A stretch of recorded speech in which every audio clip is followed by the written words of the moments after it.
TV for life.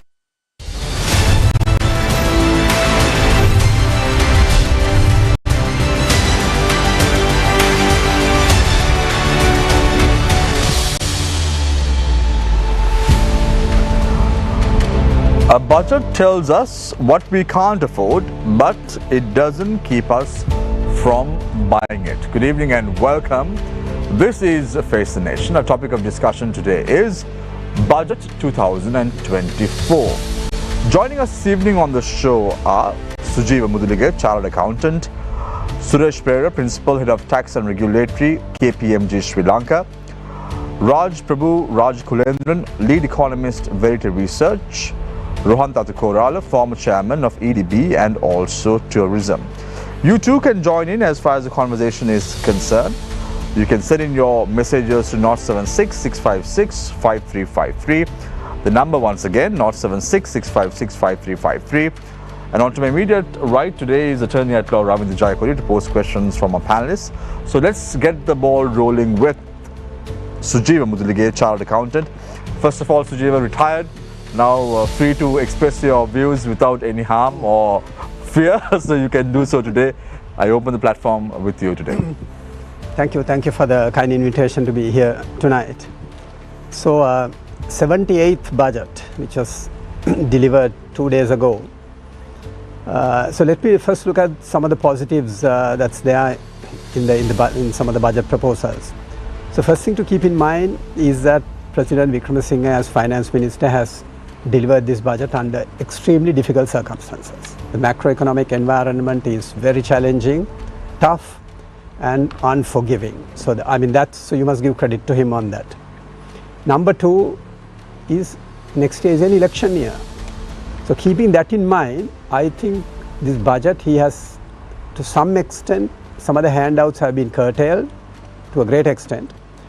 And it doesn't appear to be an election budget, so you need to give credit to him as well, knowing and he clearly said during his budget speech that there will be 2 elections next year. Third one, I also feel that the government has tried their best to tick all the boxes as far as IMF is concerned. You could clearly see the EFF, the Extended Finance Facility Program, requirements have been met to a great extent. So that's not a bad thing as well. We need to make sure that we comply with IMF requirements. Fourth one, there is a clear message coming from the President, live within your means.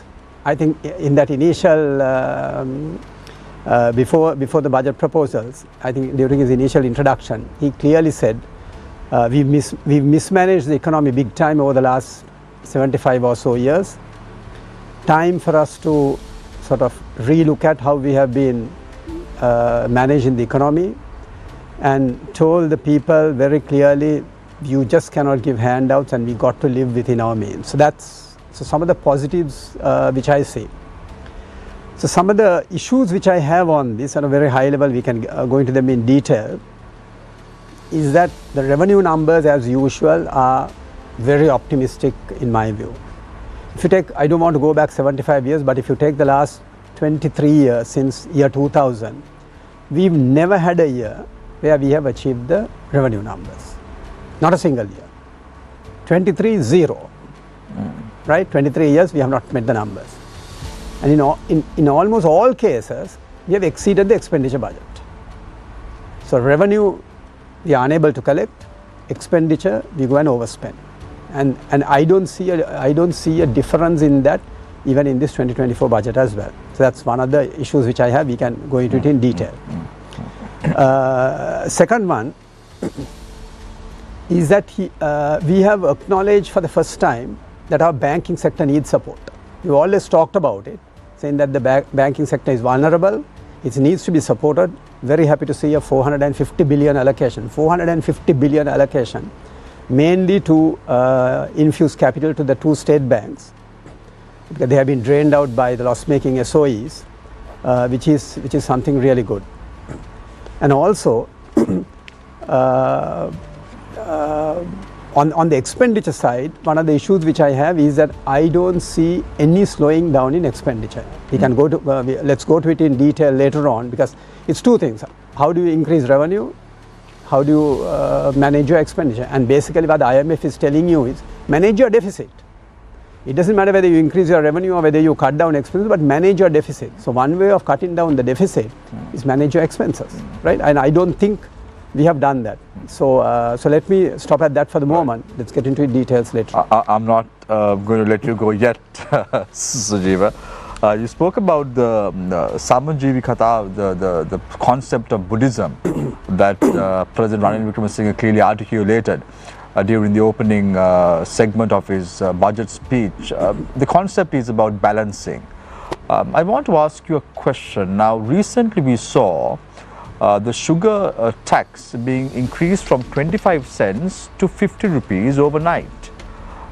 We've seen this as a second spade, giving an advantage to those who are holding a monopoly in the sugar business.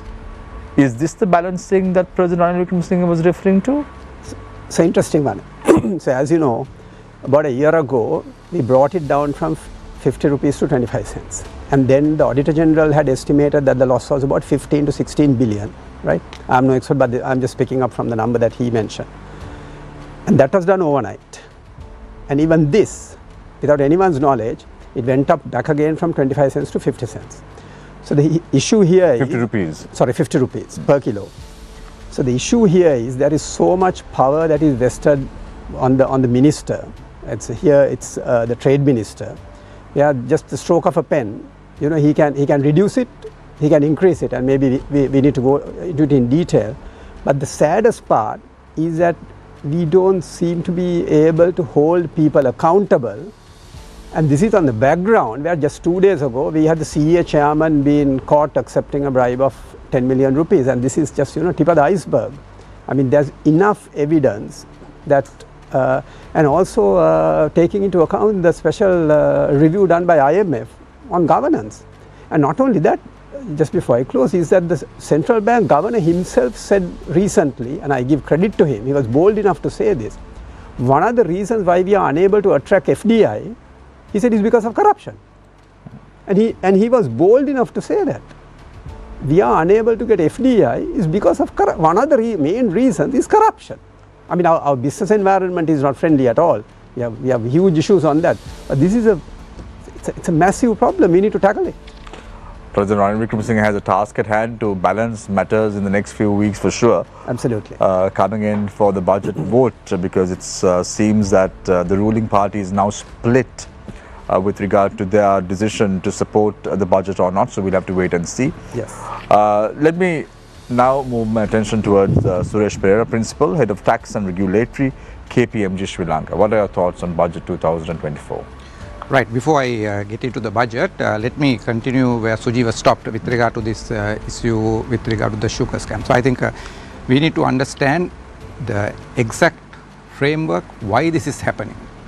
Now there's an important point, you know, if some of you all must have seen this IMF report issued on the 30th September with regard to the 16-point plan. In that one, you can see point number 11 is, I'm reading it from the report itself, amend tax legislation to eliminate or restrict ministerial authority to introduce tax changes without prior parliamentary approval and ensure that such changes do not generate revenue losses. So IMF report directly refers to that.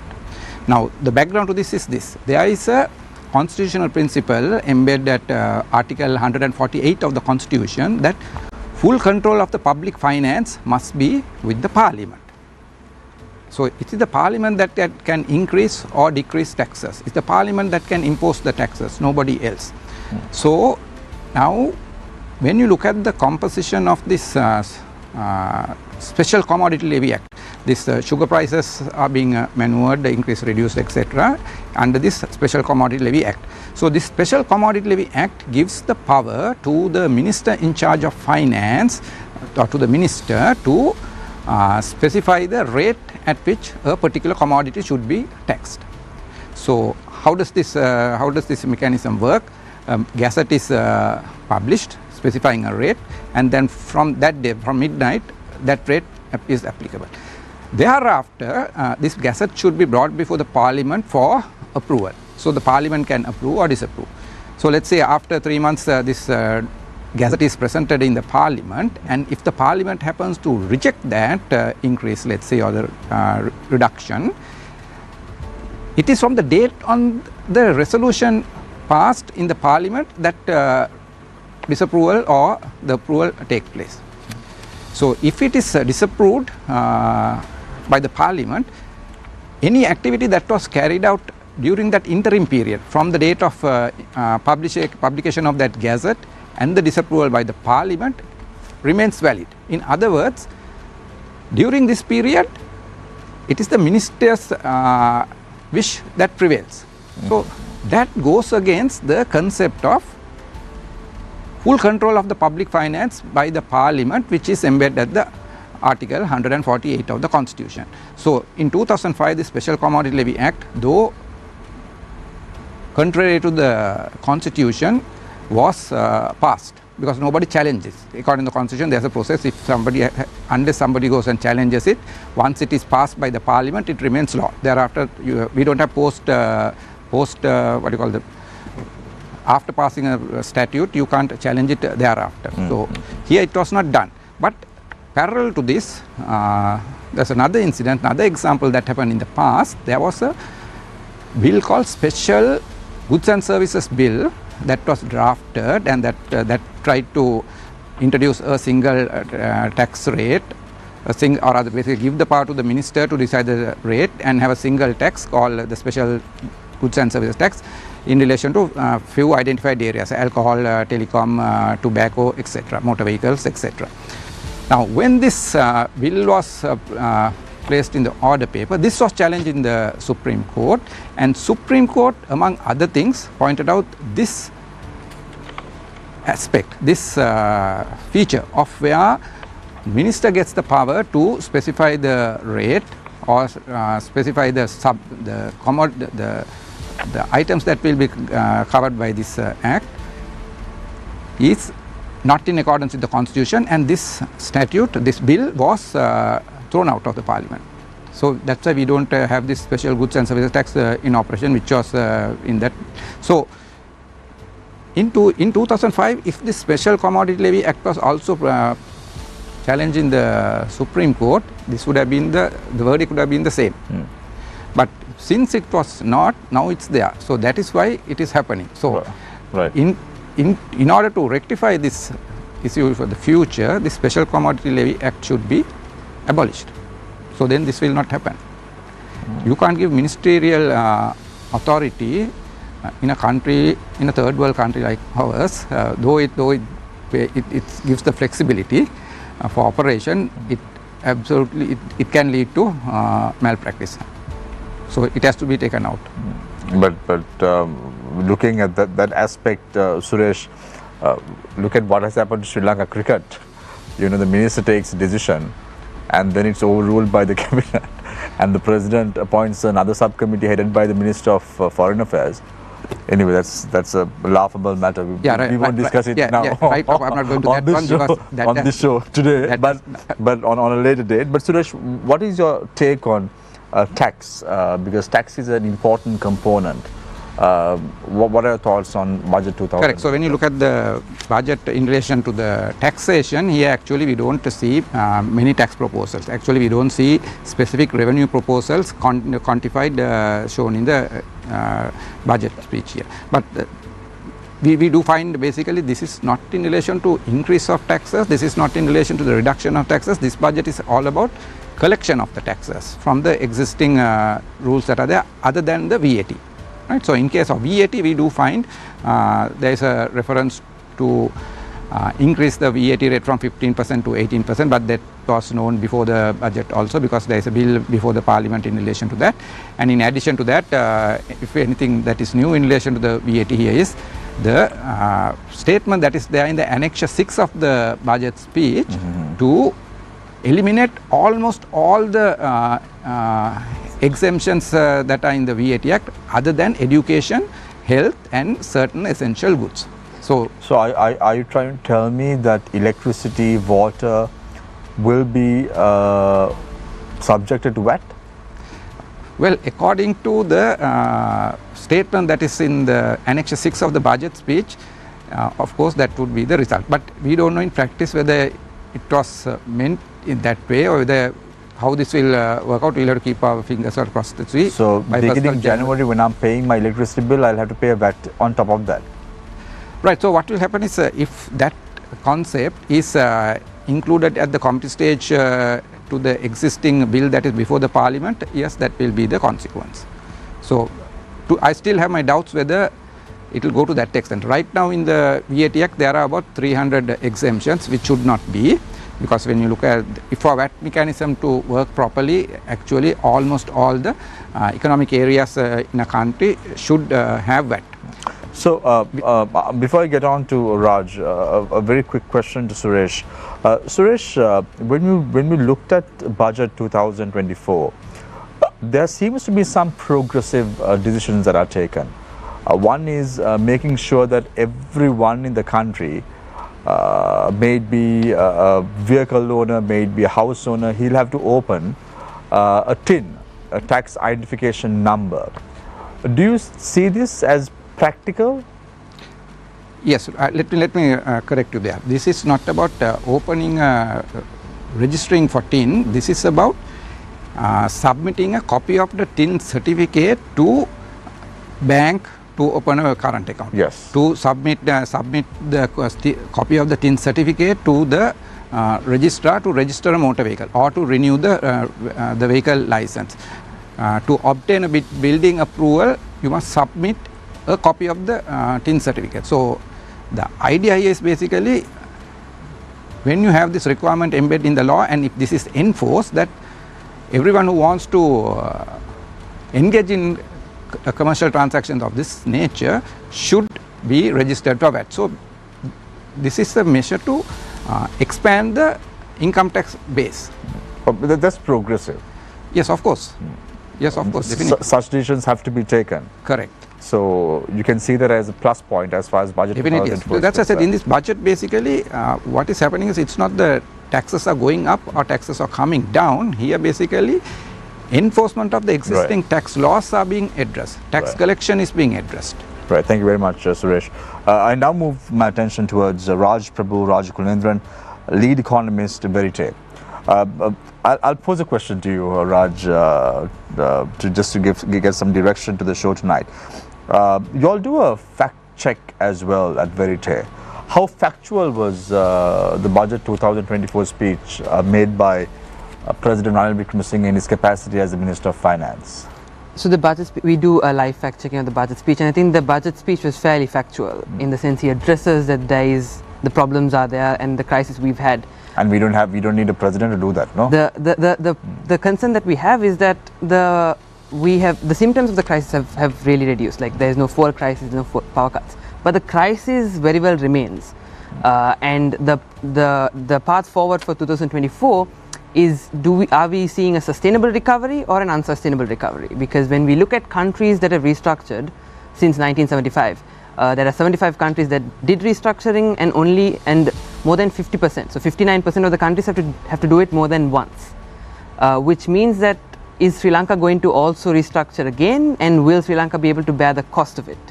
So when we are looking forward for 2024, the focus should be on sustainable recovery, and not just recovery or not just completing the IMF program.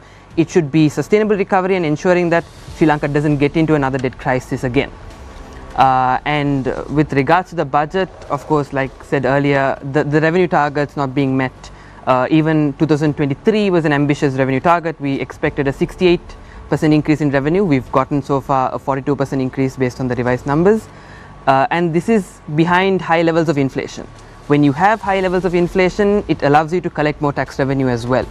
But 2024, we expect inflation to come down. The central bank has announced a target of 5%, around 5%. So when your inflation is not that high, that doesn't help you collect as much as revenue as you want. But now we're expecting a 45% increase, majority of it coming from VAT because of the rate hike and all of the removal of exemptions. But we have the classic problem of since revenue is always overestimated. Last year revenue was overshot by 15%. We don't see any analysis to show that this year we will meet our revenue targets. And usually what happens is for 2023 But this is not a steep budget as expected? Because if you look at it, Raj, correct me if I'm wrong, the expenditure stands, the revenue collection stands at 4.127 billion, whereas the expenditure stands at 6,978 billion. So if you look at it, the budget deficit alone is only 2,851 billion. Sure. Not that bad compared to the previous years that we've seen. The reason being is that previous year, it's because you've also, the revenue measure seems a bit optimistic, and usually what happens is, especially in 2023, we have a revenue shortfall, but we want to meet the budget deficit target, so we cut down capital expenditure. That's exactly what's happened this year. So the revenue shortfall is exactly compensated by reducing capital expenditure, because recurrent is quite hard to reduce. But the bigger problem for 2024 is usually, historically we budgeted 5% of GDP capital expenditure, we spend 4% of GDP capital expenditure.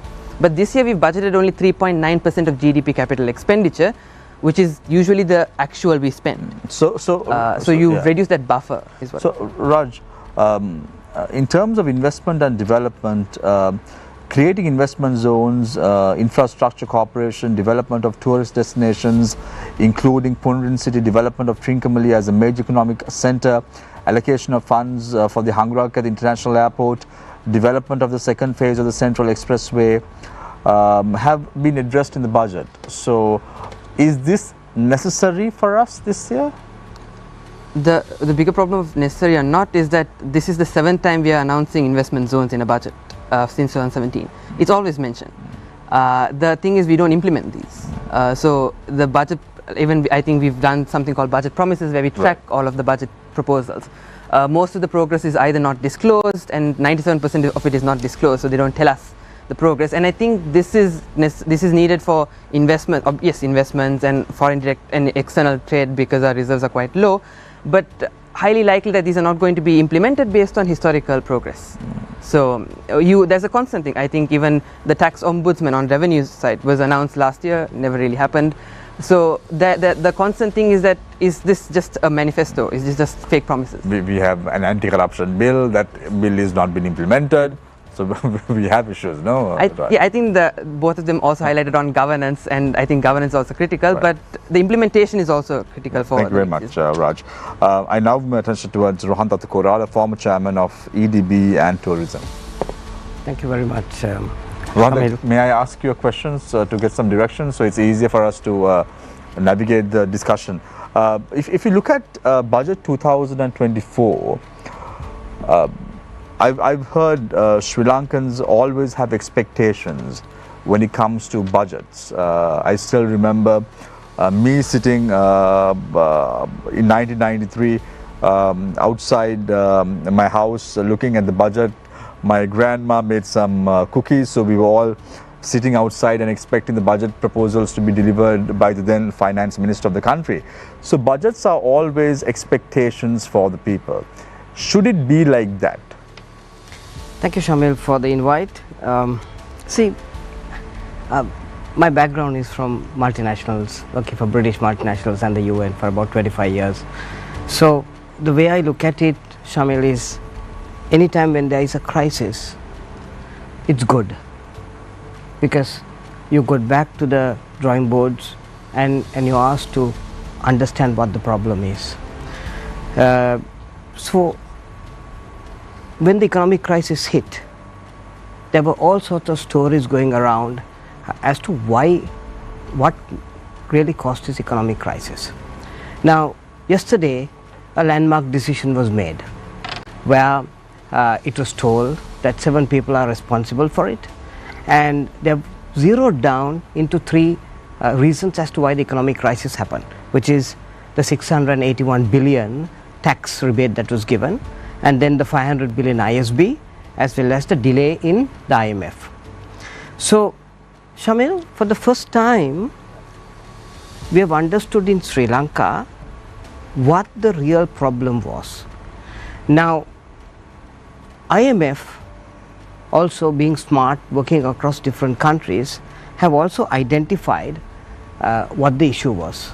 And for the first time in the history of whole of Asia, they did this thing called the governance diagnosis assessment. And now from the diagnostic assessment, what comes out is that corruption and governance is critical. The answer to the question you asked, Shamil, which is what are the expectation of people? Now, must we have expectations? Absolutely, and the expectations was very simple. What they said was, we have heard a perception saying that it was corruption that took us to this debacle. Now it has, a verdict has come on that, and now you have the IMF rhetoric once again been justified inside. And IMF said end of September in their second tranche discussion that you had an issue with regard to governance and your collections, and they're given a 16-point plan. I'm pretty disappointed, Shamil, on budget 2024, because what I was expecting was, at least now, let's see the reality as it is and said, let's correct the problem. And you are so rightly discussing about the sugar scam, where 10 billion has come up for the second time. First round it was 16 billion. We saw the same thing with regard to luxury motor cars that were imported, 199 cars on the special commodity levy, imported by one person, and the loss is something like 1.5 billion. Now, when the public looks at this rhetoric, they look at the budget and say, okay, what does this budget say? And there are three things that IMF said. Number one, establish an advisory committee, independent experts, to support CBOC, so that they can go after the problems that of corruption. Number two, they said publication of asset declaration of the senior officials, which is President, Prime Minister and the ministers, in a designated website for everybody to see. And third, they say amend the National Audit Act to enable the Auditor General to levy a surcharge on officials when they find after the audit. Now, fourth one, last one, is by 2024 March, publish a designated website for public procurement of contracts above 1 billion. Now, Shamil, I would have expected this to be the first point in budget 2024. Unfortunately, I see this in point number 73, way down, and it's just like quarter pager, which just says, you know, that we are following up on the 16-point plan. Now, the question, Shamil, is that, you know, those days when you present budget, it's only a passing of phases that you would see. You know, it doesn't impact you and I per se. But today, Shamil, you have 51% of the estate sector in poverty, 36% of the rural sector in poverty, and 18% of the urban sector.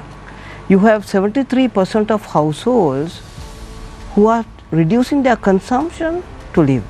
So Rohantha, because you're coming from a corporate background, I come from a background of exports, and I was looking forward for budget 2024 to look at how Sri Lanka is going to be directed towards exports, because exports are going to be the key factors as far as Sri Lanka is concerned in the next few years.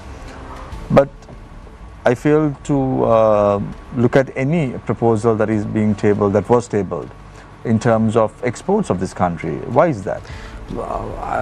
It baffles me. Point number one was what I mentioned just now.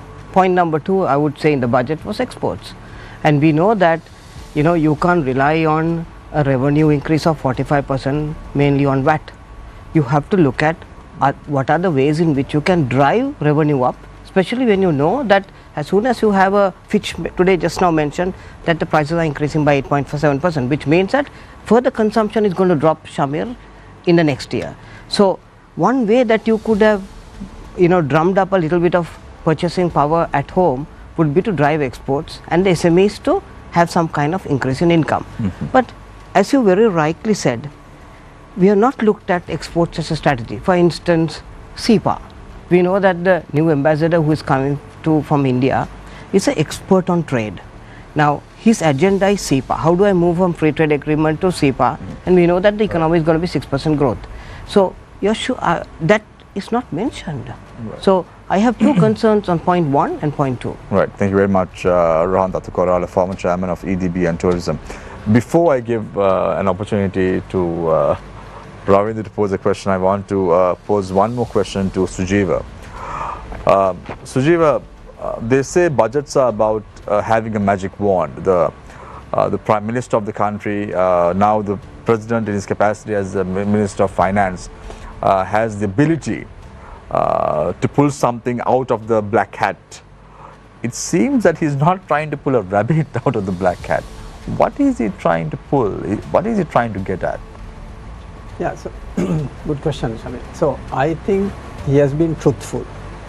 I think you need to give credit on that. All these years, what we have done is that we have not told the truth to the public. How did we do that? Because we used to hide our budget deficits, right, through SOE losses. So we used to park it, whether it's CEB, petroleum, Sri Lankan, railway, you name it, we just used to go and park it. Then what happens? That loss gets parked in the state-owned banks. If they go and borrow, you have to cover your losses, which I mean, you run a company, you know that. You make a loss, somebody has to finance it. Whether you like it or not. Whether you like it, either your owner has to put in money, he has to bring money from home, or you have to borrow from somebody else. So that's what we did. So this time, for the first time, we've been truthful and said, look, we have a problem. That's why the first time they said we have to put in 450 billion. That's a huge amount of money. All your projects are talking, you know, 5 billion, 2 billion, 3 billion, 10 billion. This 450 billion, right? So that is number one. So you need to give credit to President Wickremesinghe on that. But the biggest issue for me, adding on to what Rohantha said, I was looking for this growth story. See, we are talking about it 2048. No, everybody talking 2048 is a number now. I saw even some of the cricket analysts saying we are going to win the World Cup in 2048. Right? So then I asked why? No, because the people who are going to play in the 2048 team are still not born. It's 25 years down the road, no? So they are not yet born. Right? So this 2048 is the number. So to hit this 2048, I saw Dr. Vijayawardena saying, for the next 25 years, we need to grow close to double digit. 8, 9, 10% year, every year. Right? Next year, our number is less than 2. I think 1.8%, 1.8 is the number that had been given. Right? But that growth story is not there. It's not there. That's what I was looking for. So I agree with what Rohantha said. I was looking for that. Where are we going to get the growth from? Where is it coming from? There's nothing in that, in the budget speech. Right? So that is lacking in that budget speech. Right? In that whole document. So that's number one. Number two for me is, so there's so much to talk about on the revenue side. See, on the VAT, see, I think there are two things that we need to be mindful. This VAT, see, the bulk of the revenue is going to come from VAT. It's coming from three things as Suresh explained. First one is the rate increase, is easy to calculate. Number two, they are bringing down the threshold back again, back to 60 million is the proposal. No, it's not there in the document, but informally. Informally, they say they want to bring it down. Number three is this removal of this exemption. And you asked a question on this electricity. My take is yes. Electricity and the energy sector will bring in about a 50 billion of revenue. You wait for your January bill. My take is electricity will be included, right? And that's going to hit everyone. It's just ordinary citizen, companies, factories, everyone is going to hit, because the wording in that Annexure 6 is very clear. It says health, education and a few selected food items. And electricity doesn't, and energy doesn't fall into any one of these. And that's a big ticket item. One other thing which I want to share with you, Shamil, is on the expenditure side, right? So I'll just give you, I mean, this, no one talks about this. And I've been always saying, we got to rationalize our expenditure. And one of the biggest issues I have, right, is health and education. We got to spend on it. If you don't have a healthy nation, we don't have an educated nation, we can't get out of this rut. 25 years down the road, come 2048, we'll be in the same boat. We'll be having the same discussion. and the allocation is less than 2% of GDP. And you can remember a few years ago they were asking 5%, right? 6% on the university teachers were coming out. We are less than 2%. Defense, no one talks. You take the big three firms, their budget documents have nothing on rationalization of expenditure, no on defense. I'll give you some numbers, some unbelievable numbers this is, right? Are you aware that as of, this is what we picked up, we have in the tri-forces 235,000, 85,000 in the police, 235, 85, 310, 25,000 home guards, 335,000, right? 335,000. 15 years after the end of the war, we still have 335,000, and the allocation is going up, right? My take is you can't cut this one down tomorrow and say we are bringing down by half. But I would have loved to see a plan in President Vikram Singhe's speech. This is my 10-year plan to resize our military. We are an island nation. We need to keep that in mind. We are an island nation. Imagine if we had borders with 4 or 5 countries. We want to see a plan and we need to demand that plan. How are you going to reduce this come 2035? What's going to be our military? How much are we going to spend? How many people are we going to have? I'll give you one more thing. Do you know how many people are there in Samurdhi and the so-called development officers? Just under 100,000. What is this 100,000? They are the foot soldiers for the political parties. They are the foot soldiers for the political parties. Samurdhi and development officers. Between around 95,000 people, say 100,000. You pay 40,000 rupees a month. Right?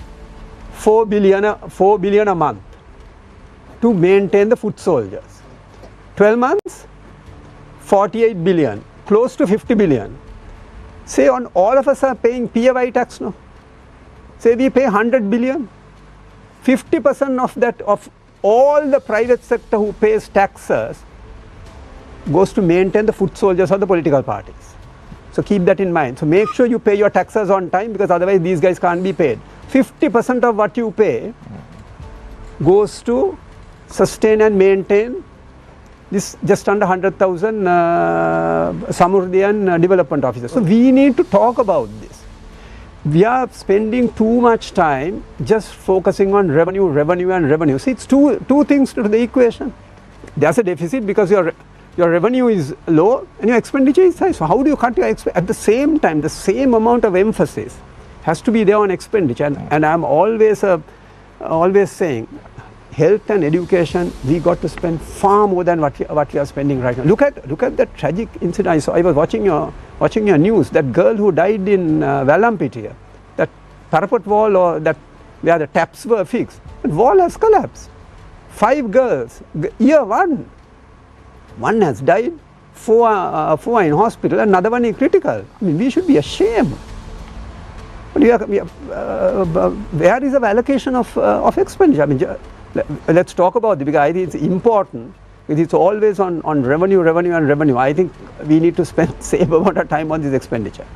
Well, Mr. Mudalige, on the expenses we have, when we look at the budget speech, the President addressing the Parliament said that his government is going to allocate 700 million rupees to develop the fishing sector in an island nation. And in the meantime, an international airport in Hinguragoda, 2 billion rupees allocated for its basic structuring. Have we learned nothing from our past, Mr. Suresh?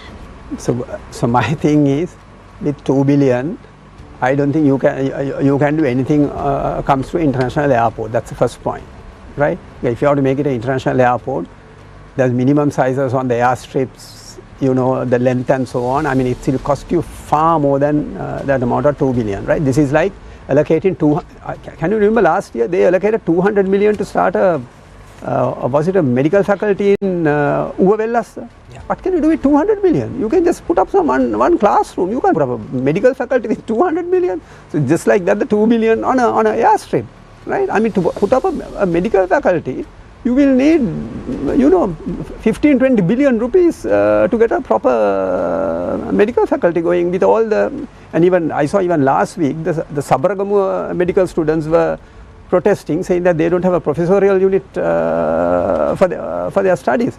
So expenditure allocation, you are right, we have a huge problem. But if you ask me on fishing, I think we should be spending far more. On upgrading our navy, I think that should be our focus. We are an island nation, right? We should have a top navy to make sure that our fishing rights are not violated. The Indian boats are not coming into our territorial waters. And I think every time, I think your news eternally goes about this, the territorial waters of the country and so on. So you're right. So that's why. So we have a problem on this expenditure allocation. So, Suresh, now getting back into the tax aspect of the budget, the estimated total tax revenue stands at 3,820 billion and consists of 2,235 billion taxes from goods and services, 1,080 billion rupees from income tax and 505 billion taxes from external trade. However, the budget does not disclose the breakup of the detailed tax revenue sources. Why is that? Correct. So that's why I said, unlike other budgets, the breakup is not given. So it's very why is that? Why is that? They're trying to hide something, but well, I don't know. but I'm trying to figure out what are they trying to hide? No, because I don't know whether again Sujiva spoke about the fact that state-owned enterprises will be privatized next year, and that aspect, how much of money that is coming in from that, is also not mentioned in budget 2024. So there are a lot of grey areas. For me, Sujiv is very optimistic about the budget, but I am not, unfortunately. Yes, correct. I'm trying to figure out what is this budget, Yeah, so correct. From the point of view of number crunching, the numbers are not very elaborative here for a person to carry out a proper analysis and make comments, right? So that's why I said, as you rightly pointed out, in relation to the taxation, what do you get under 3 bullets? Basically, there are 3 numbers given. But normally in a budget, you do get quantification from each proposal. Okay, what is the number that is coming? So that is missing in this one. So we can't comment in relation to that. So I don't know the reason. That's why, to me, basically, that's a negative aspect with regard to that, right? Now, having said that thing, there is a policy framework in relation to the taxes that are contained in this budget. Now, the first one is most of us have been basically addressing this issue with regard to the personal taxes, bring down the personal taxes. So there's a clear message that is coming in this budget speech, pointing out that in relation to personal taxes, it's the top 20% of the population that is subject to that, and in the context that IMF program has started, and within a short period, within 1 year from the IMF program, commencement from the IMF program, the government is not in a position to bring down the personal taxes. It's challenging. So that's the statement that is there. I think from one perspective, it may be correct also. But having said that thing, I think what IMF has said is basically they have given a particular target to achieve. But how to achieve, where to collect, they have not said. So that freedom is there. So now, in order to, so there's challenge here, because this is not easy. It is easy task. But my point is basically from the perspective of taxation, is there proper diligence? Is there enough effort? Is there enough time committed to analyze where to collect these taxes in a fair manner? You can fair and equitable manner. Fair and equitable manner. So basically, when you want to add tax, just what is happening here right now is, okay, we want more taxes, so we are increasing the VAT rate. That's the simple thing. We are just bringing down the threshold, that's what we hear, and trying to cut down the exemption. So all that should happen in the long run. Now, how should we navigate this process? That is the important thing. That is where basically we have to be cautious there, where we need to put more effort. So here I come to another point. When we look at the IMF website, there's a lot of literature with regard to the tax policy framing in the IMF website also. There's a very important point that they point out. In a country, there has to be a tax policy unit. So this policy unit should consist of different should have different subdivisions also. Study direct tax, indirect tax, quantification of the cost and cost benefit analysis of taxes, etc., and the implementation. So different divisions. So in other words, at the top there has to be a team, a unit that looks into the tax framework of the country, come up with the short-term tax policies, long-term tax policies, etc. Now, this is something that is lacking in Sri Lanka. I would say last 20 years, or not from the inception, we never had that. We have a finance minister, then we have maybe another tax officer helping the finance ministry. That is all we have. Then how are the tax policies formulated in Sri Lanka? Lobby groups from time to time approach the finance minister or the finance ministry and sound their views.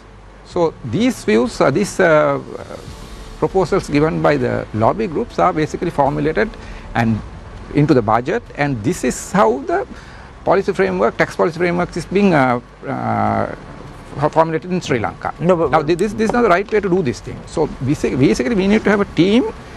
That team basically should study different aspects and come up, listen to the lobby groups also, and formulate the tax policy implementation, etc. in Sri Lanka. That is what is lacking in Sri Lanka. So budgets always, Suresh, is problematic because what I'm trying to figure out is a budget usually has to get the nod of the cabinet before it's being presented to Parliament, right? In Sri Lanka, this happens on the morning of the budget day, and I don't know how the cabinet ministers approve the so-called budget, because it takes at least 2 to 3 hours to understand the budget proposals in full and understand the brevity of what's there in the budget. But the cabinet of ministers approved this budget within half an hour. I'm trying to figure out, is that even possible? No, I'm not sure about that point. I'm not aware whether this goes to the cabinet before. It goes in the morning. So it goes. Not within my knowledge, so I do not comment on that one, because to me I don't think so. No, so the cabinet has to approve the budget before it goes to the Parliament, where the finance minister in the morning, and then it's presented. Presented. Okay, maybe I'm not aware of right. that one. Yeah. Right. So, Raj, interestingly, when you look at the numbers that Sujiva spoke about, he spoke about the 90,000 foot soldiers, 100,000 foot soldiers that are the political stooges who are on the ground, who are as far as some of the beneficiary scheme is concerned. Now, the government has proposed to increase the salaries, not salaries, the cost of living allowance, by 10,000 rupees. We in the private sector are paying taxes of up to 36%. And why are we funding a state sector that is filled of political appointees? Why must the private sector do it? Why must we take the burden? I remember President Ranil Wickremesinghe addressing Parliament said this is a bitter pill to swallow. But I don't see anything bitter in this budget 2024. This is just earmarked for next year's 2 elections. So I think in terms of the taxes, I think the reason why we didn't increase anything else is because I think we've exhausted most of our options. You can't increase personal income tax, VAT was only option, and we did that. The only other option is, and I think the sentiment is right, where the existing taxpayers are increasingly frustrated that they're paying more and more taxes. The only way to go about it is you expand your tax base, which is what I think the TIN registration, all of this comes into. Because what happens is that according to the IRD itself, there are less than 300,000 individuals registered for personal income tax. In 2019, it was over 1 million people registered for personal income tax. So widening your tax base is crucial, and I think there are many ways to go about widening your tax base. My question is, how fair is it? How fair is it? The private sector in the country, it's hard-earned money. And fair. Why are you paying 100,000 individuals, as Sujiva said before? Why are we funding the salaries of 100,000 people? That is not necessary. Where is the haircut in terms of the public sector? So Sri Lanka is a bloated public sector, and you're very right to say Sri Lanka is a bloated public sector. In terms of defense, we have one of the we are in the top 10 highest military to per capita ratios in the top 10. And with Samurdhi, of course, I think there are a lot of literature on how it's politicized and how it's not targeting the right people. And I think even Veit has written a paper to say you don't need Samurdhi to target. You don't need Samurdhi to send people in, and you don't need the Grama Niladhari. You can use electricity bill and electricity targeting, which is done internationally, to identify the poor. So if all you need is identifying the vulnerable and give them tax, to give them concessions, you can do that using the electricity bill, which is collected every month. You have updated data. If they consume below, let's say 60 kilowatts using 2016 data, obviously, you can call them as poor because they're below the median household income. So there are ways to go about it, but the question should be posed to the government as to why they're not doing it when there is written analysis behind. I think I'll always go back to a constant thing that I say is that every proposal announced in the budget, including the airports and all of that, the question comes in, oh, it's not enough. I think every proposal needs to have at least a cost-benefit analysis and say, is this my proposal? This is the cost-benefit, and this is the cost, this is the benefit, and here I am rationalizing my cost. Otherwise, it's just I can pull any number out of the hat, as you said, and draw up the budget. So I think asking for analysis. Whatever they're trying to pull out of the hat it's going to come very, very hard. It's not going to come easy. It is not going to come easy. I think even the VAT is going to have inflationary pressures, and it's going to be extremely difficult when the central bank has announced a target of 5% and Fitch saying 8.7. The budget in itself you can calculate and says 9.5. So it's going to be a tricky situation for the government in, do I let inflation go up and collect more revenue and hit the people, or do I control inflation and forgo my revenue? Is going to be interesting. So Raj, are you suggesting that this budget is not practical? Is it a fairy tale or is so I think the fairy tale word comes from the budget speech in itself. It's a fairy tale because historically we've never met the revenue targets, and historically we've never justified how we are going to collect revenue. This time also we've not justified how we are going to collect that revenue. We have not provided any analysis. So business as usual, we'll give you results as usual. If you are doing the same thing that you used to do previously, you're going to get the same result. That means you're not going to meet your revenue target. So now the question is there any analysis that we can see? Because obviously you can calculate the rate increase, but exemptions, how much are you going to collect? Even though there are budget estimates that give you total VAT collection, I don't know how much I'm going to collect through exemptions, through removing exemptions, how much am I going to collect through the rate increase alone. So without that, it's very hard to justify that, hey, I'm going to collect my revenue. And even with all of this, we are not in the IMF path. So the IMF has a debt sustainability analysis, and I think we are around, we're falling short for the 2024 revenue target by 335 billion. So you're saying that we might not get the second tranche that we are eagerly looking forward to. So the second tranche, according to the IMF press release, is contingent on two things. One is the prior actions which the IMF has not made public yet. Second is completing debt restructuring. So at least getting financing assurances for debt restructuring. And that is your only hope now. You've done DDR. You've not finalized external debt restructuring. And external debt restructuring is based on a debt sustainability analysis that I think is quite outdated, because we are not meeting the IMF targets for 2023 and 24 based on the budget. So you will ideally have to redo your debt sustainability analysis to explain this. And just to give you one example, for example, interest cost. The IMF says should be around 2.4 trillion. Budget says it's going to be 2.7. So there itself you are seeing a deviation, you're going away from the target, you're worsening. So you need to redo your DSA and renegotiate it based on that, because otherwise I'll go back to my initial point, is you will not have a sustainable recovery. But then is the IMF also practical, because the IMF is proposing that we should increase our income compared to the GDP from 8% to 15% by 3 years, by 2025. Yeah, correct. Is there any country in the world who have achieved these targets, increasing the GDP by so that's why 6 to 7%? Yeah, so if you look at income tax, right, it's interesting. In 2022, it was 1.7 trillion. This year we are looking at 2.5, 2.6, and next year is going up to 3.8. So it's basically doubling from 22 to 24. So you are paying double the you are paying a multiple of what you paid. 2022 1.7. 2023 2.6, and it's going up to 3.8. From 1.7 to 3.8 within 2 years is more than double. So one other thing we need to keep in mind is just on this expenditure. See, these people are asking this 20,000 salary increase. No? See, these guys have no clue that whether it's sustainable or not. All these trade unions. See, we have 1.3, 1.4 million public sector employees. another 6 to 700,000 pensioners. I hit the ceiling when I saw 700,000 pensioners somewhere in the budget speech. 700,000, so it's 2 million. 2 million people, if you give 1,000 rupees per month, that costs you 2 billion. 2 billion to give 1,000 rupees to this 2 million, right? You give 10,000, 20 billion a month. 20 billion a month. 12 months, 240 billion you need to give a 10,000 increase. 240 billion. You give 20,000, you need 480 billion.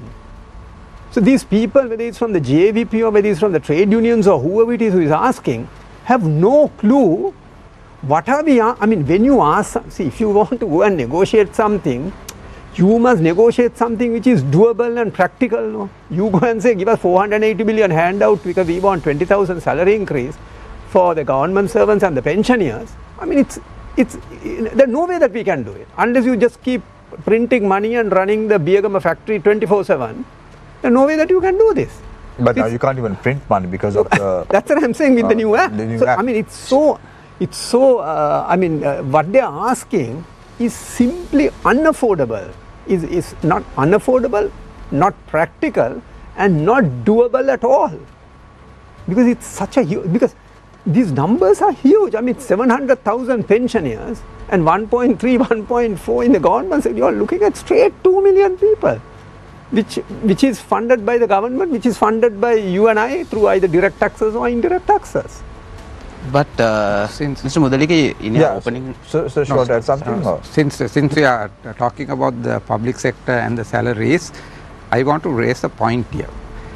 Point is, I am proposing that the income tax on the public servants in relation to their salaries should be abolished, because when you analyze what is going on here, it's illogical. Now, you take 100 rupees from the consolidated fund and give it as salary to the public sector employee. So from that 36 rupees he has to pay to the, not 36 rupees, I am taking the highest tax rate, say 36 rupees to the Inland Revenue Department as taxes. Then the Commissioner General Inland Revenue has to remit that 36 rupees to the consolidated fund. So instead of that, what should happen is 64 rupees salary should be given to the public sector employee and abolish that tax on that tax on that salary. So now here what is happening, that 36 rupees is in a cycle. No, it comes from the consolidated fund to the employee, public sector employee, from the public sector employee to the Commissioner General, from Commissioner General it goes back to the consolidated fund. And then the leakage happens. And the leakage, and tax consultants and probably the officers at the Inland Department also basically take a portion of that one. So if you abolish the income tax on the public sector employee in relation to the emoluments, in relation to the salary, that basically give enough time for the the commissioners at the Inland Revenue Department also to focus on other areas where effective taxes could be collected for the state, because this 36 rupees is just in a cycle. So I don't know why basically we are having a thing called income tax on the public servants. In other words, what he's saying is pay net of tax. Yes, exactly. So Rohanta, in budget 2024, it says that there has been an uptick in foreign remittances as well as tourism in the country. What are your thoughts on this? Do you think that the tourists that we are attracting as a nation can bolster the country's economy, or are you of the opinion, like many in the foreign tourism industry say, that the tourists that we are attracting to Sri Lanka are not high rollers or high spenders? See, Shamil, it depends on how you look at it. I mean, this year we will achieve, I think, 1.7 million tourists coming in, and the budget, the target was 1.5. Currently, if you look at the mix that are coming, which is somewhat similar to the mix that was there before. So the question is, if you set a budget of 5 million is what you're trying to go for, what kind of promotional work are you doing to achieve that 5 million, so that you up the quality of tourists coming in? So currently we are having a nice run coming, which was more to do with, I think, revenge tourism, where people just wanted to travel, and you have a huge trust of people coming in. But now again we see the flight movement going down globally because of the war. So right now the kind of tourists that will have to be traveling are going to be strongly based on the promotional work which you do. So the private and the public sector are doing a damn good job, in my view, in terms of getting the number going. And the budget says some very interesting things. They allocated 750 million for the provincial tourism boards, which is a good start, I think, and it should be commended. But then there should be a very good master plan for each of the provinces. So for instance, UNDP and EU contracted us to do a master plan together with SLTDA for Central Province and Nuwa Province. And in the Central Province, one of the biggest things we saw was that 65% of every visitor goes to Dalda Maligawa. But during the Perahera, the biggest problem is sanitation and toilets. So now those are basic infrastructure. If you look at the two botanical gardens which have the top ratings once again in the Central Province, they have problem with regard to parking. So now you have to spend the 750 million on the key hurt points that a consumer really wants or a visitor wants to do. If you take Elder, they want a public toilet.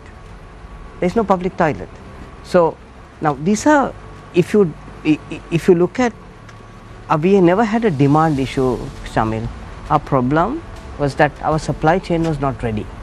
And until you have a structured way in which our infrastructure is to be developed with, I just gave you 2 or 3 examples, you cannot actually start really driving the tourism industry.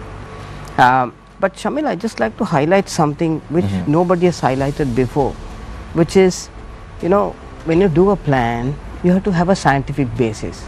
And I just highlighted 2 points, which was the public governance issue, which is the critical issue that has not been addressed.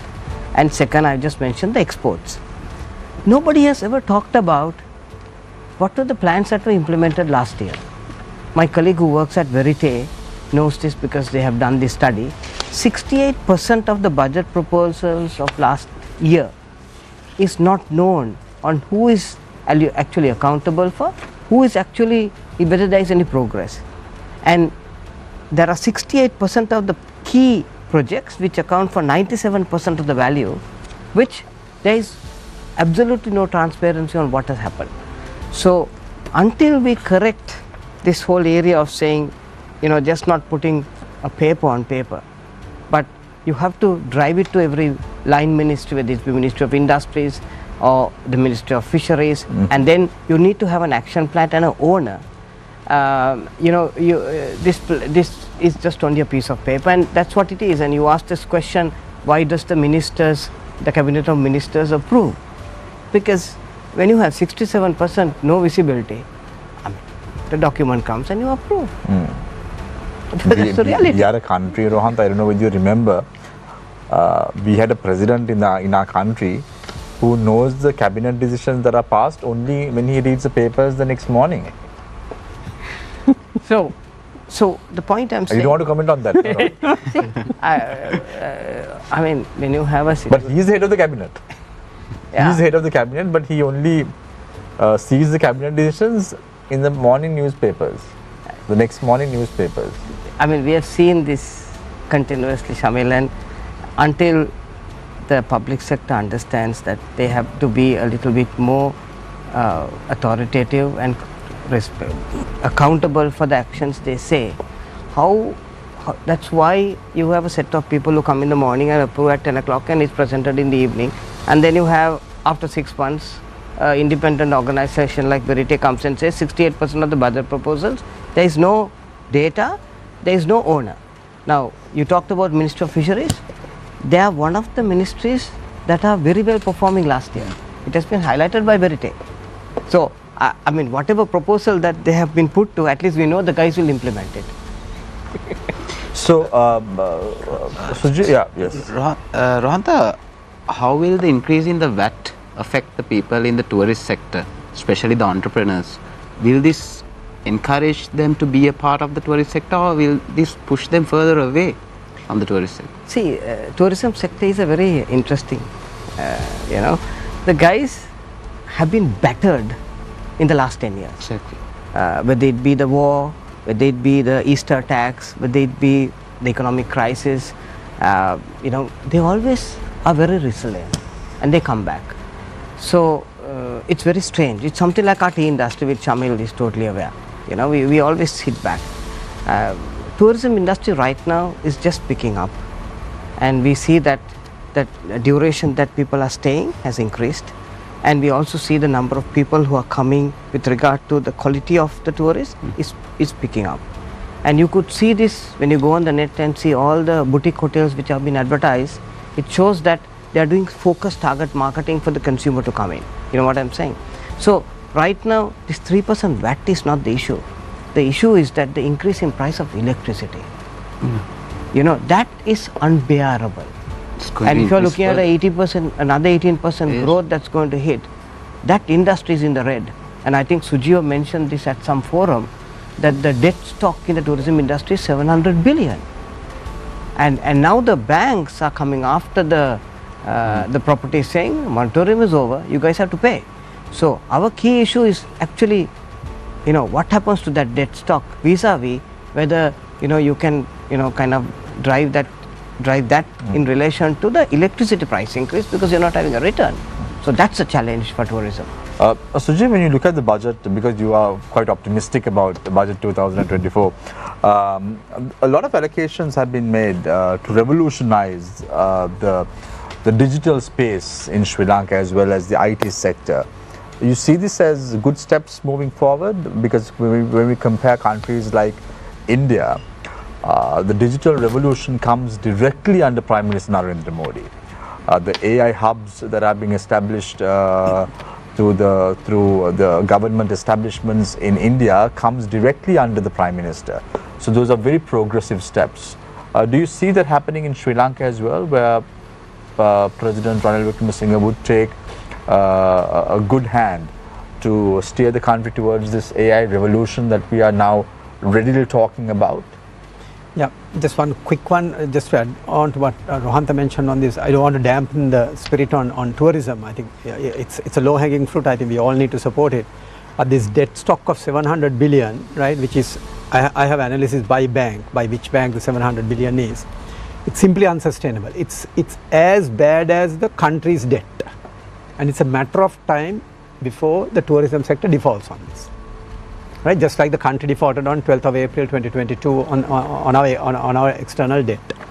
So this needs, in my view, a task force with people like Rohantha being there, from the banking sector, government, and the tourism sector guys, and see simple mathematics, Shamil.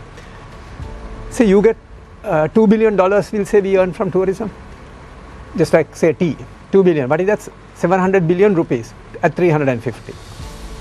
See, you get 10% on this, on the 700 billion is 70 billion on the income. 70 billion is insufficient just to pay interest on the debt. But you have 700 billion without, by the time we meet next time, Shamil, it will be $1 trillion. It will be 1,000 billion debt stock in the tourism sector. So it's completely unsustainable, and no one is talking about it. Banks also just carrying it. This has to be addressed, and addressed immediately. Coming to your question, President Wickremesinghe, as you know, has been talking about AI, about digitalization, you know, and so on. So I'm happy on this. But I'm more practical. We are still struggling for the last 2-3 years. We can't award the contract for the digital ID. We'll be talking, we can't just award that contract even. And without the digital ID, whatever these gentlemen talk about expanding the tax base, collecting more revenue, collecting data, nothing of that sort can be done. You need this. You ask the question now, when you want to renew your revenue license, you are supposed to go to, what do? You go to the Pradeshya Sabha. When you go to the Pradeshya Sabha, you go and say my tax file number is 574. That guy doesn't know. You can just put something and come, because he's not connected. He's not connected to the inland revenue. You just fill in the blanks on some form and say you have a TIN number, and you will give some printout also. He will accept it and file it somewhere and keep it. You can't check it. So the only way to do this is to get this digital ID going. And the Indian government, I believe, wanted to give it as one of their grants, if I'm not mistaken on this. And we were scared, saying, no, the Indian, our data. I mean, they can't understand even right now, whether it's the police or army or whatever it is, when they are using a mobile provider for their internet, right? All your information is available and accessible. We are unable to avoid this digital ID card. So I am fully with you. Needs to be done, should have been done yesterday. I hope at least it's a 1-year project. This Aadhaar card, they did it for 1.2, within about 5 years. We can't do for 22 million people, surely. And the Aadhaar card system is quite absolutely. It's very good and it works very well in India. See, that is why, if you want, see, only way we are all talking about, I mean, we all know this 36% personal income tax. If you ask me, I mean, it's too high. I think we can manage with 30% and have the same amount of revenue if we structure it properly, right? We can do 30% in company taxes. We can do 30% in as our highest rate for personal income taxes.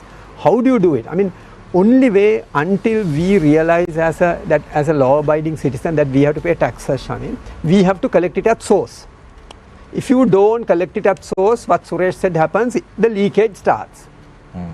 The gravy train, you know what you call it, you know, this will not happen. So you have to collect it at source. How do you collect it at source? Easy. That's what they are saying now. When you are registering a plot of your land, vehicle, building permit, opening a current account, we can extend it more. When you are applying for a credit card, why do you need a credit card if you are not a taxpayer? You just have a debit card.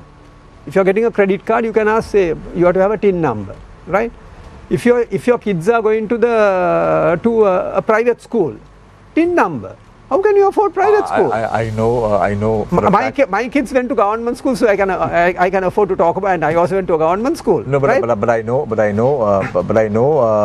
Suresh, there are schools in Sri Lanka that request for the TIN number from parents now when they are admitting students to schools. Yeah. You know. No, because otherwise they will default on the fees. So easily, how many kids must be going to a private schools today all around the island? From 100,000 could be. So all those people should be paying taxes, right? Easy ones. You can't, because if you are going to a private school, surely you are earning more than 100,000 rupees. Look at see the other easy one, air tickets. See the 4 most common destinations that Sri Lankans travel: Singapore, Kuala Lumpur, Bangkok, Dubai. Every day there are about 2 flights each to these 8 to 10 flights a day. Say 200 in a flight, 2,000 people are traveling. 365 days calculate. All these people should be paying taxes unless you are going for employment to the Middle East or anywhere else. Nobody else should be given should be issued a air ticket if you don't have a TIN number. So you must collect it.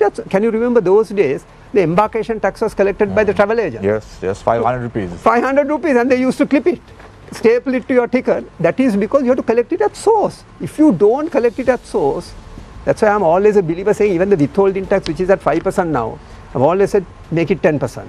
You collect another 100 billion straight off. When you are because you have to collect it at source until such time we realize that, come on, we got to pay our taxes. But now we have a problem because because there is no accountability on how it is being spent. That's why we have issue the taxpayer in public. But that's a different story. We all have to pay our taxes.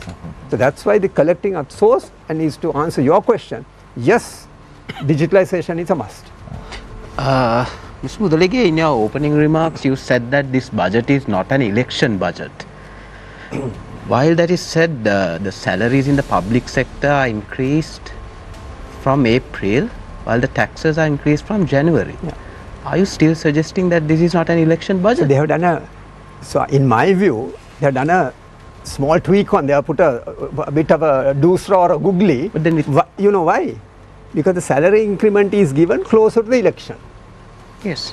Right. Because the election will be either in that same quarter of the second quarter. You said April, which is the second quarter, or the third quarter. So you feel it more. So this is a small doosra or a googly that has been bold here you make it closer to the possible election date. So you are suggesting that November. it is No, it could be budget target even before. It could be third quarter and not the fourth quarter. So you may give it closer to the date, so that it's high impact.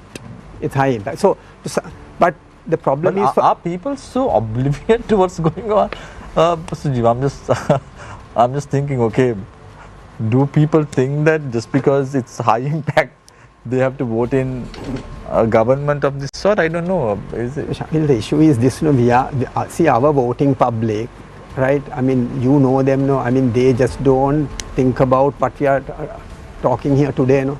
They used to, you know that, right? If I put it in Sinhalese, whether it's a takarang sheet or the toilet seat or a bath packet or a arakku bottle, no, they used to vote. I mean, we have gone through this, no?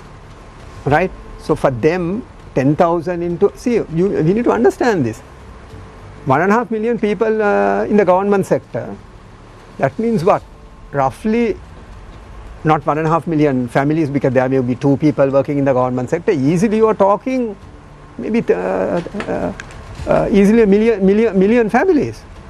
2 people voting, 2 million votes you are looking at, or minimum, say the parents. If you have another child, it's 3 million. It's big impact. And voting, and mind you, this is voting people, and only our voting number is what, 11 or 12 million. Covers 25% of the voting crowd. So I have a different perspective. It's a big impact. So I want to give 2 minutes each for each speaker to wrap up and sum up and give us an overview as to what is the way forward for Sri Lanka. Let's start off with Rohantha. Shamira, you asked the question, is it a good budget? My answer is, it is not a budget that is going to solve the key issues of the country. And I've told you, one is on the governance, number 2 on the strategy with regard to revenue generation through exports. It's not conclusive in terms of actually focusing on the issues of the country. And the third one that I like to share is that we are not addressed the issue that we are faced with currently. I mean, you have tax revenue increasing by 44%, our recurrent expenditure is going up by 52% as at now. So whatever that we earn, we are paying more. So if this is the way that the organization is going to be run, I'm saying organization means a country, that's why people have no credibility on a budget. So Shamil, Sri Lanka is not naive. I mean, 2010 you had a group of people who gave 70% votes. In 2015 at 2:30 in the night, that team was kicked out. And then you had a group of people who were brought in who attacked the central bank. They were taken out by 2018. Sri Lankan consumer is very decisive. They don't come and, they are not aggressive, but they make that decision. And 2021, you have a guy who comes with 2/3 majority, he's kicked out. So it's You forgot one part, Rohantha. 2019, the party that was kicked out had 1 seat in parliament, and that person became the president of the country last year. But just to remind you, you're right, Shamil. I mean, given the devil is due, the guy has done some justice to bring stability, which I put my hand up to. But the question is, on this budget, the issues are not handled. So if you ask me my summary, I've given you 3 reasons why. Number 1, governance key issue, which IMF also said. I have not seen a task force appointed to correct. Why is it that the digital IDs can be awarded even for the last 2-3 years? Number 2, I've told you, the second one happens to be export and tourism strategy development. There is no content. Third one is, if you look at the current issue, where your expenditure is more than your income, which is also not been addressed. So how do you have a strategic plan for a country and say it's good? Doesn't make sense. Thank you very much, Rohantha Korala, former chairman of EDB and Tourism. Raj. Yeah, so I think in terms of overview or like the outlook for 2024, I think the critical areas are revenue, interest costs. Those are 2 things, because just to give you numbers, Sri Lanka has one of the highest interest cost to revenues in the world. Sri Lanka is the highest at 78% for 2022. So out of your revenue, if you collect 178 rupees goes for paying interest, then you're with 20 rupees left with revenue to do anything. So bringing down interest cost to revenue is critical. One is you either increase revenue, which is becoming increasingly difficult, or you have to reduce interest costs. And Sri Lanka currently is not in a pathway to reduce the interest cost, which is a bigger burden for Sri Lanka. And this has been a constant sign. So since 1990, Sri Lanka is the only country that has been in the top 10 of interest cost to revenue ratios ever since, and we've been the first since 2020. Also, to give you numbers, the second highest has a interest to revenue ratio of 27%, so that's a huge gap, 78 and 27. So bringing that down is, I think, very critical for Sri Lanka. And unless you bring that down, you don't see sustainable recovery. What you will see is that in a few years down the line, you might end up with another debt restructuring, which is not the ideal case that Sri Lanka needs to be in. So my solution for Sri Lanka is that your only way out is you either have to do your debt sustainability analysis again, because talking about growth in silo without talking about inflation, or talking about expenditure without talking about revenue alone doesn't help a lot. Bringing it all together in a debt sustainability analysis allows you to charter a path for sustainable recovery, which can be negotiated upon.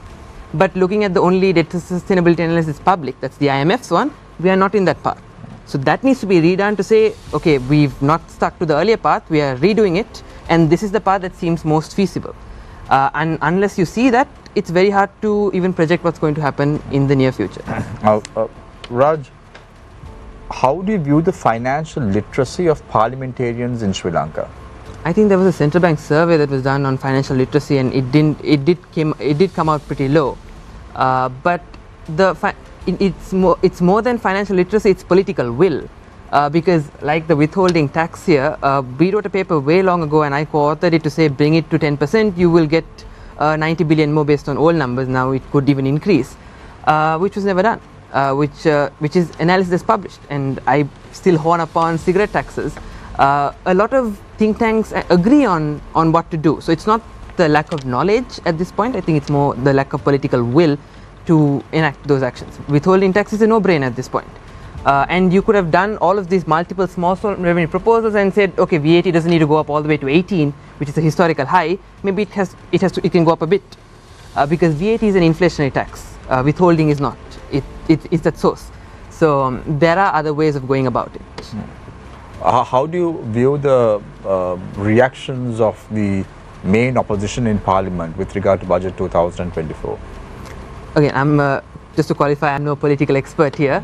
But I think the overall from an economic perspective, I think there was not enough talk on what's critical, and I think what's critical is that there is no analysis to validate the budget. So the budget lacks credibility in terms of all of its projections, and that is why all of us are debating here in terms of, okay, does the number make sense, because there's nothing to base it on. Right. Thanks a lot, Raj. Suresh.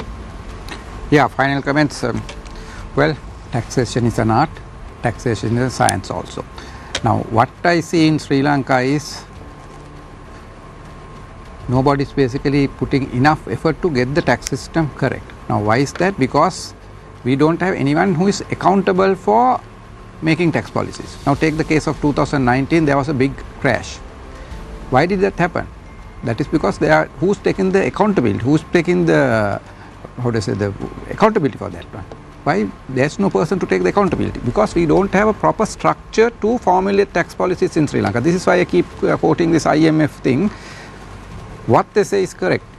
Sri Lanka badly needs a tax policy unit. Forget VAT rate, forget what should be exempt from VAT, all this withholding tax and all those things. Those are minor things. We don't have a main thing correct, which is basically the hierarchy, the top policy making unit. If that is there, then all the other things will come into place. So my recommendation is we have to start from there. We need to create that tax policy unit, which is recommended by IMF. I have been talking about this during the last 10 years. I have been using the term National Tax Council. So that is devoid of any influence from political pressures, and they take decisions taking the best interest of the Sri Lankan economy. Yes, they will listen to the lobby groups, but they will not buy everything the lobby groups are giving. So it's not the lobby groups that are going to formulate the tax policies, that this committee. And they will look into everything, including the implementation, what measures to be taken. So if we get that unit going, then things will fall into place. So this country situation, sometimes the country is doing well, sometimes the country economy is not doing well. Those are basically like sometimes when you go to a cricket match, okay, it's raining, the pitch is wet, pitch is fast. If you are a good batsman, you know how to bat, irrespective of the quality of the pitch. So when it comes to tax also, there are different techniques that could be used to suit the circumstances, but for that basically you need to have the right people manning that tax unit. So that is what should be there first. Right. Thank you very much, Suresh, for your thoughts. Sujiva. Yeah, so just one thing which I want to highlight is policy consistency. I'll give you one simple example before I conclude. The VAT rates. This is shocking, these numbers. In 2016, late 2016, we had 11%. 11%. By 17-18, we were 15%. 2019 to 22 came down back again to 8%. So 11, 15, back to 8. In 2022, 12%. Part of 22, 15%. From next month, 18%. By the time you and I meet next time after the budget, it will be, I can guarantee you, it will not be 18%. It will have changed. So it just shows how difficult it is to, you run a company, to forecast, plan. How do you run a business when there is so much policy inconsistency? So something that we need to really demand from government, whatever the rate, make it 20%, but keep it for 5 years. Don't change it, right? So we haven't seen that, the policy consistency. Coming back, what's there on my wish list? First one, I like the budget. One reason is President has clearly said there's nothing called a free lunch. We have to manage by ourselves. We got to make sure that our revenues are sufficient to pay for expenditure. But as you said, we are still not there. We are still getting close to about 9% budget deficit, just below double digit, which is not good. Right? So we have a long way to go. That's number one. Second one is fiscal austerity. We have to make sure the government commits themselves to fiscal austerity. What is fiscal austerity? No freebies, no handouts, no free lunches. Somebody has to pay for it. So that's why I said, being an election year, and we haven't given a salary increase for some time for the public sector, I think there was a need to do it. But we need to make sure, because we just can't afford anything. Third one, I don't see that, nothing on exports, no growth plan. That is disappointing. The last point is law and order. If we don't get our law and order in place, I think we will never get out of this rut. And when I say law and order, is the three basic institutions: the police, the Attorney General's Department, and the judiciary. We got to keep strengthening these three. And if you don't, I think we are in serious trouble. Thank you. Thank you very much, Sujiva Mudruga, Chartered Accountant. Sujiva, now on full retirement, we wish you all the very best. Thank you very 25 much. years at PwC, 6 years heading the organization, and you've held many illustrious leadership roles at many organizations. So we wish you all the very best on retirement, and looking forward to seeing you on Face the Nation. Thank you very much. In the future as well. Thanks a lot, Suresh Pereira, Principal, Head of Tax and Regulatory, KPMG Sri Lanka. It was a good analysis that KPMG did yesterday on the budget as well, Suresh. It was very insightful. You all covered a lot of ground. Let's hope and pray that the parliamentarians get a good hint of what is in store for next year, and take the right decision when the budget comes up for voting in the next few days, next few weeks. Thank you very much, Raj, as always, for joining us this evening on Face the Nation. Thanks a lot, Rohantha, for joining us on Face the Nation. You've been very vocal on how Sri Lanka should progress for better. The silver lining has to be at least looked upon even now, because there's always a light end of the dark tunnel. Thank you very much, Rohan. Thank you very much, Attorney at Law Ravindra Jayakudi, for joining us this evening on Face the Nation after a very long time. I leave you tonight with a quote, as I always do. The budget is not just a collection of numbers, but an expression of our values and aspirations. So when the budget comes in for voting in the next couple of days, weeks, parliamentarians, think about the people, think about the next election, and take the right decision. Take care and good night.